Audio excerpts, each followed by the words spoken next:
சக்தி. என் அன்பு தங்கமே, நீ விரும்புகின்ற ஒரு உறவு, நீ உயிராக நேசிக்கின்ற ஒரு உறவு உன்னை பற்றி என்ன நினைக்கின்றார் என்று நான் சொல்லட்டுமா? இதை முழுமையாக கேள் தங்கமே. நீ விரும்புகின்ற உறவை ஒரு நாளும் காயப்படுத்தாதே.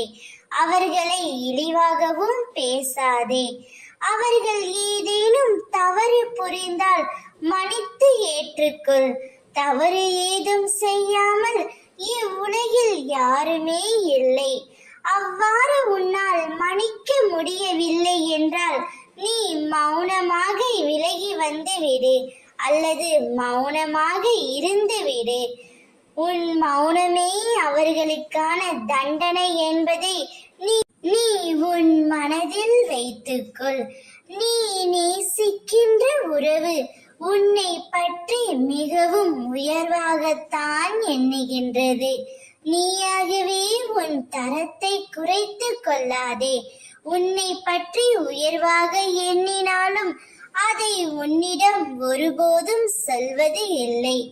அவருக்கு அதிகமாக கோபம் கூட வருவதில்லை.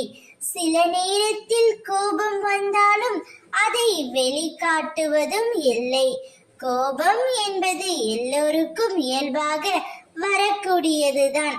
விட்டு கொடுப்பவர்கள் எப்பொழுதும் கெட்டு போவதில்லை என்ற பழமொழிக்கு உதாரணமாக என் பிள்ளை இருக்க வேண்டும் என்பதே அம்மாவின் ஆசை.